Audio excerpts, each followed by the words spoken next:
Assalamualaikum warahmatullahi wabarakatuh.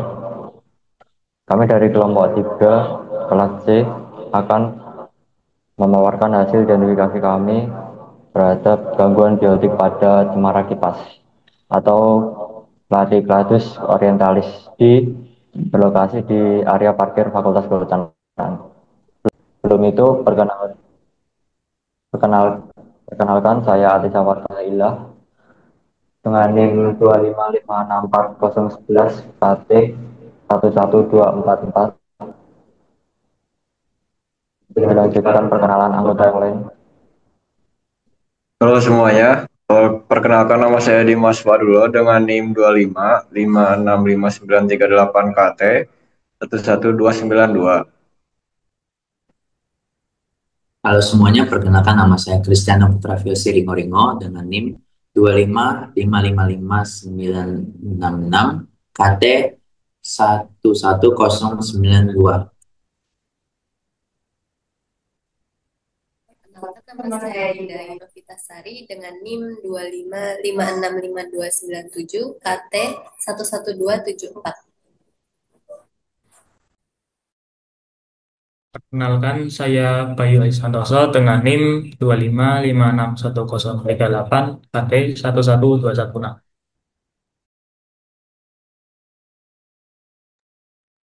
Perkenalkan, nama saya Dahayu Elwan Naurahil dengan NIM 2566074 KT 11202.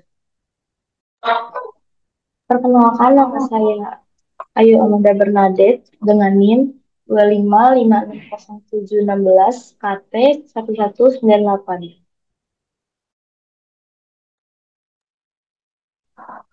Pohon yang kami amati adalah cemara kipas yang tumbuh di area parkir Fakultas Kehutanan. Cemara kipas merupakan tanaman hias yang sering ditanam di ruang terbuka seperti taman, halaman rumah atau area parkir karena memiliki tajuk rapi dan daun berwarna hijau muda hingga hijau tua yang tersusun rapat menyerupai sisik. Tanaman ini termasuk jenis konifer dari famili Cupressaceae yang memiliki ranting berbentuk tipis dan tersusun saling menutupi sehingga membentuk pola seperti kipas. Itu sebabnya disebut cemara kipas. Meskipun termasuk tanaman yang cukup adaptif terhadap kondisi panas dan kering, pohon ini tetap dapat mengalami gangguan biotik, terutama bila tumbuh di lingkungan dengan kelembapan tinggi atau perawatan yang kurang optimal. Dari hasil pengamatan kami menemukan 4 tanaman epifit dan 1 hama yang akan dijelaskan oleh rekan kita.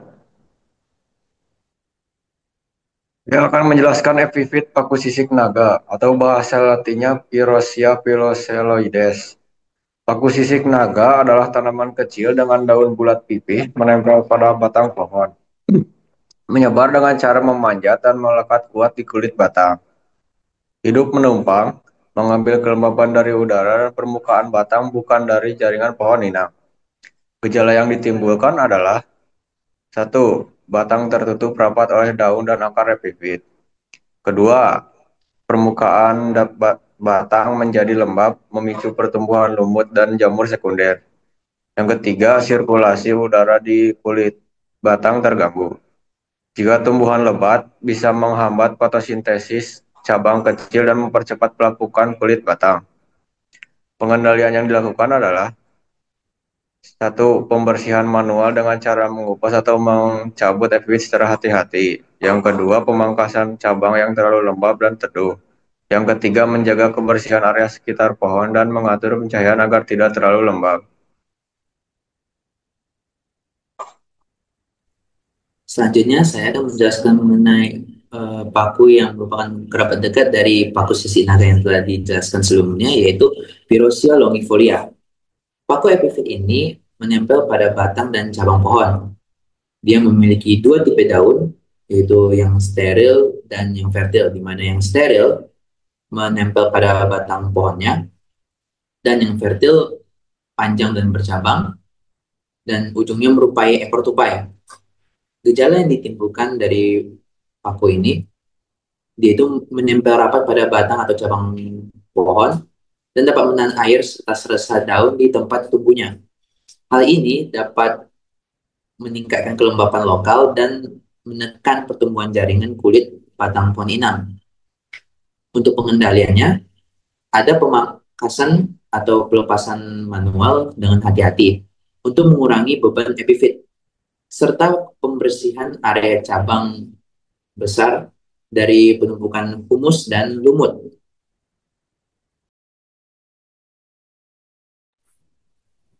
Epifit selanjutnya adalah pakis kaki kelinci atau nama latinnya adalah Davalia solida. Pakis kaki kelinci ini adalah pakis epifit dengan rimpang yang menyarap, merayap, daun mengkilat, dan berbulu tebal, berwarna coklat tua atau kemerahan.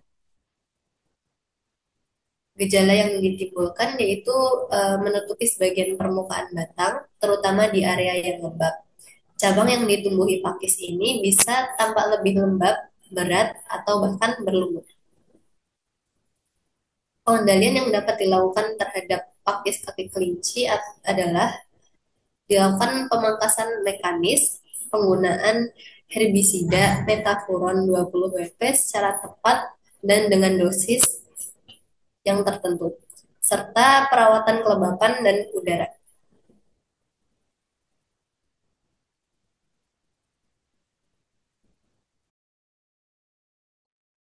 Lalu selanjutnya itu ada paku kuping gajah atau Pimatosaurus colopendria.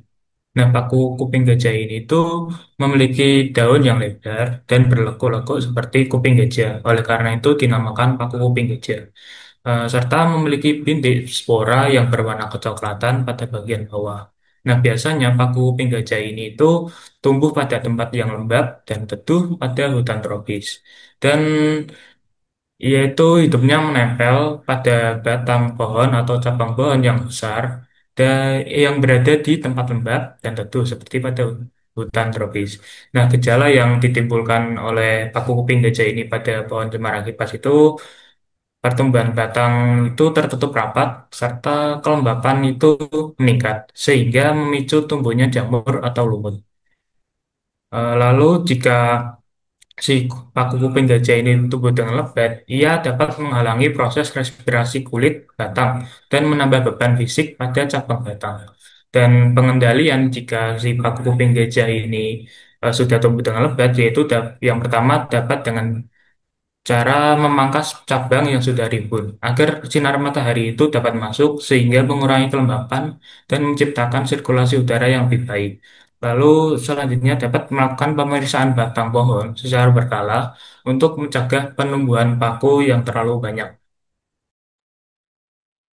Selanjutnya, gangguan yang disebabkan oleh hama yang kami temukan di sini yaitu adalah kutu putih atau Pseudococcidae. Jadi kutu putih itu serangga kecil berwarna putih keabu-abuan dengan tubuh tertutup lapisan lilin. Biasanya menempel di permukaan bawah daun atau pangkal ranting dan mengisap cairan tanaman. Tetapi pada pengamatan yang sudah kami lakukan pada pohon cemara kipas, kami tidak menemukan wujud dari kutu putih. Tetapi dari gejala yang kami amati, kemungkinan itu disebabkan oleh kutu putih.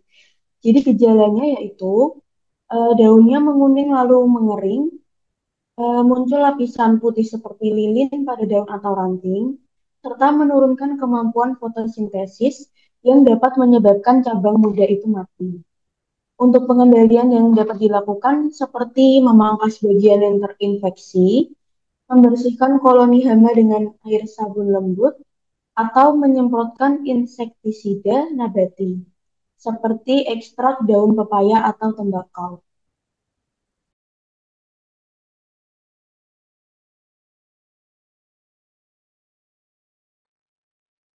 Berikut merupakan foto-foto gangguan biotik yang telah kami temukan pada pohon cemara kipas. Terdapat 4 jenis taman epifit dan 1 jenis hama, yaitu kutu putih atau Pseudocidae. Epifit ini tumbuh menempel pada batang dan cabang pohon. Meskipun bukan parasit sejati, namun keberadaannya dapat menahan kelembapan menambah beban cabang, dan dalam jangka yang panjang dapat mengganggu pertumbuhan pohon inang. Sementara untuk hama kutu putih sendiri, kami tidak dapat menemukan individunya secara langsung. Namun dapat terlihat jelas khas serangannya seperti daun yang menguning, mengering, dan muncul lapisan putih pada permukaan daun.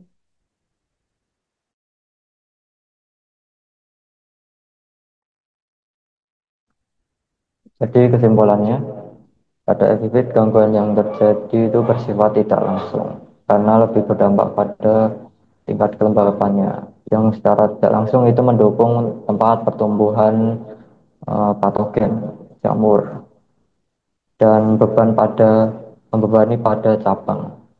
Sedangkan pada hama kutu putih dampaknya bersifat langsung, yaitu dengan mengganggu jaringan daun dan proses fotosintesisnya. Secara keseluruhan, gangguan ini menyebabkan penurunan vitalitas dan fotosintesis pada pohon cemara kipas, terutama jika tidak segera dilakukan pengendalian. Demikian hasil presentasi kami mengenai gangguan biotik pada cemara kipas. Terima kasih. Wassalamualaikum warahmatullahi wabarakatuh.